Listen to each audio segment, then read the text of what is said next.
Why is that so? So when I meditate, mind is roaming here and there, and sometimes mind is calm, right? So why is it so? What is meditation according to you? Meditation is just sitting in silence and going inside yourself. So meditation is sitting in silence and going inside is meditation. Inside where you'll go? Inside yourself. Inside yourself is where? Where is yourself? So basically, the meditation is a science. It's not an activity, right? Your commerce is a science or physics is a science. Meditation is a science of consciousness. Okay. Meditation is the journey for into the truth. Okay. Journey. It's a discovery of truth. It's called meditation.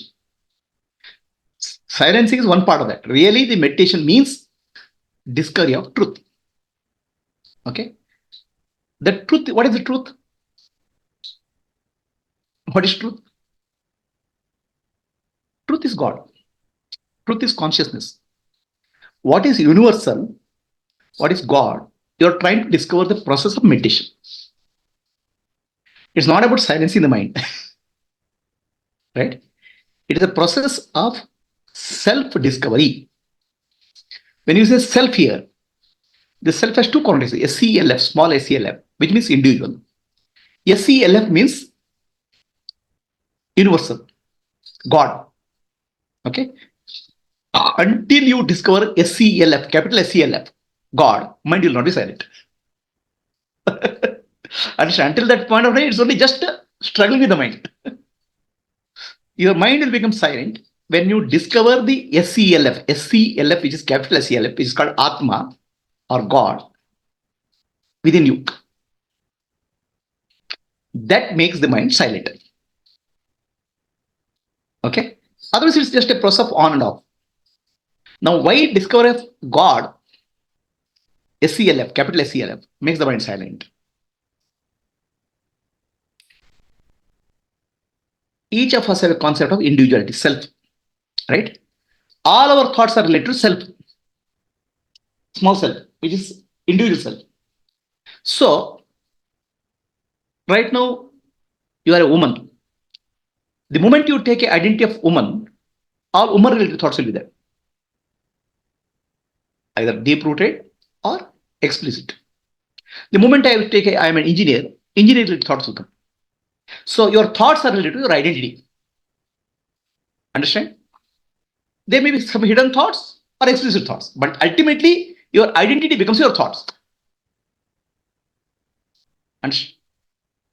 So the only way to get rid of thoughts is to have an identity which cannot be, which is universal. God. What God can have thought? You have a thought of you are going to office, coming home, or God who is all pervading. What can he thoughts he can have? You understand what I'm saying? Once your identity shifts from an individual to universal, thoughts will become silent. That is the meaning of Sanatana Dharma teaching, where we say Jivatma is one with Paramatma. That means your individual self, you have to find out, is one with God. That is the real purpose of meditation. Otherwise, meditation is just a effort in the mind. And when there is a effort in the mind, always the one who is doing the effort is there. Identity is there. As long as the identity is there, some thought will come later, sooner or later. Did I answer your question? Are you clear? Any doubts? No. Right? Basically, meditation, people say meditation is to making the mind silent. Meditation is not making the silent. Meditation is the process of discovering your true self, which is God. Only when you discover your true self, mind will become silent. Because true self has no thoughts, mind has thoughts. Is it clear? People think meditation is making the mind silent. Okay. Meditation is making it silent. For very techniques are used for that. Any technique is use a temporary relief, momentary gap. Only true shift in the identity, who am I, or self-enquiry can give a relief. So mind becomes silent. For example, making the mind silent, somebody goes for a, let's say, picnic. He is too busy with the office, too stressed. He will go for a 3 days vacation. 3 days, some pause is given to the mind. This thought will not come. Understand? A pause can be given to the mind because you are taking separate identity now. What is identity now? When you go to picnic, I'm on the holiday mode. That holiday mode will reduce the thoughts of the office. But the real meditation is to discover your true self. That's what Ramana Maharshi calls it as self-enquiry, who am I? Once you discover your true self, right, the mind will become naturally calm and silent. Until that point of time, everything is just a bypass mechanism, trying to find a shortcut. And all shortcuts are temporary. Is it clear? Then another part, meditation is not a technique. Some people sell the meditation as a technique. Observe the breath, observe the energy and all. That's actually basically giving action to the mind. Meditation is understanding the real nature of myself. That's called jnana, wisdom. And wisdom comes through an inquiry of one mind. For the inquiry, the teaching of spiritual teaching of Vedanta, Upanishad, enlightened masters help to reduce the noise. That's why that's called jnana. So jnana has to be followed by dhyana, meditation.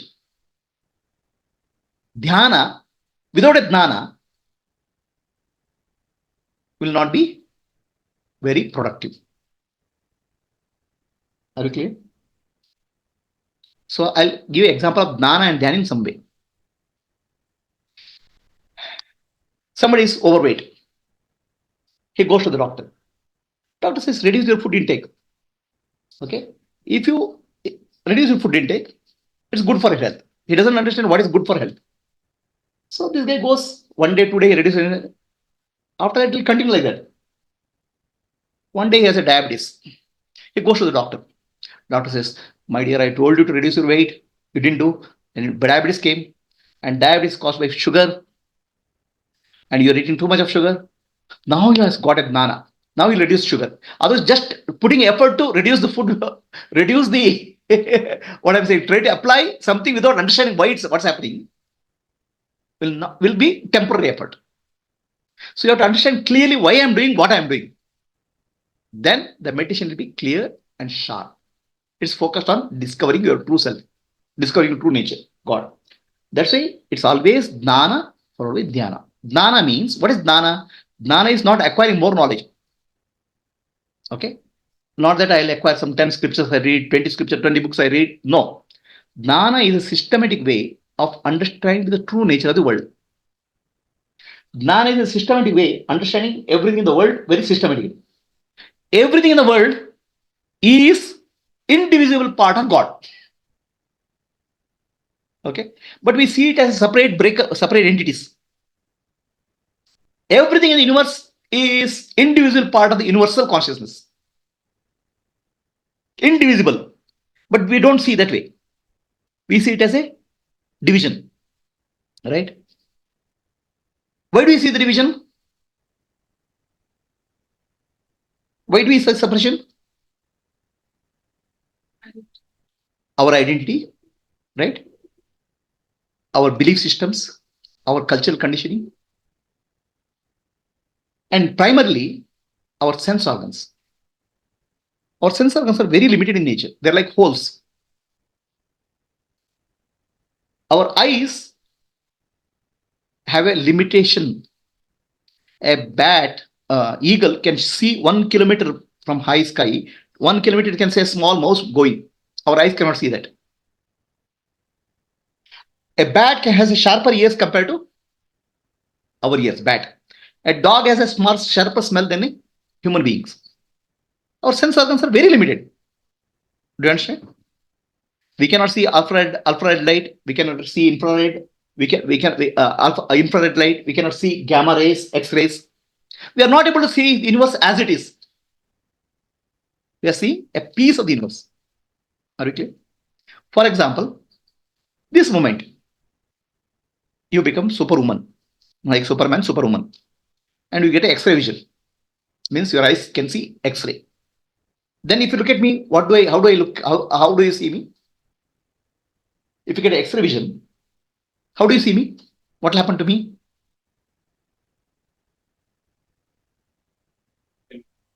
You will not see the skin at all. You will see only skeleton. You'll see one skeleton sitting here and talking like this.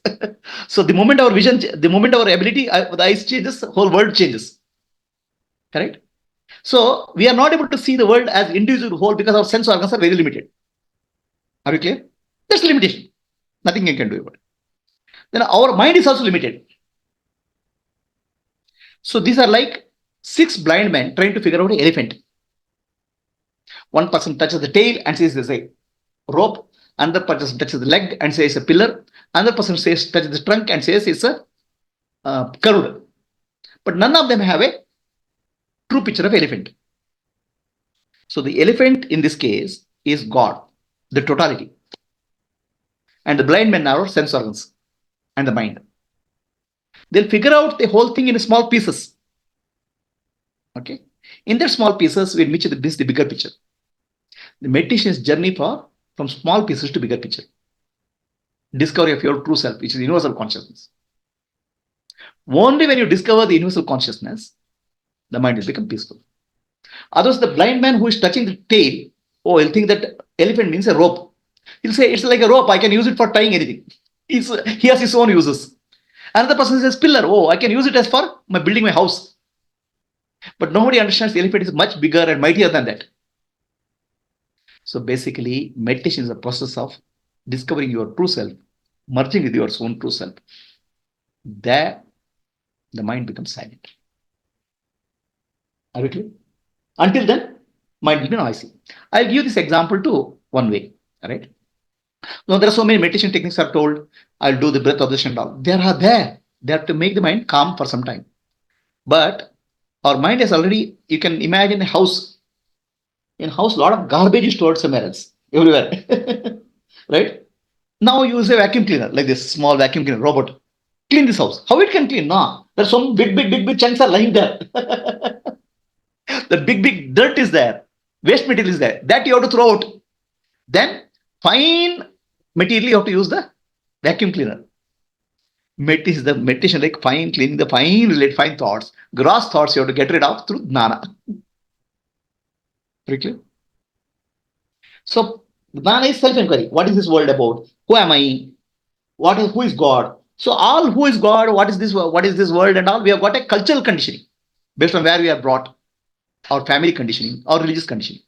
Really, a spirituality is inquiring into truth. It's like a scientist journey. So once you start understanding that, the bigger junk will go out. Then meditation is a process of cleaning the small, finer junk. Are you clear? Any questions? If you don't clear bigger junk, what will happen to you? Right? Use it. Meditation is like a very fine tool to remove fine junk. So bigger junk is there. Bigger junk you have to clean up through jnana. The final junk is what you are clearing up through meditation. Are you clear?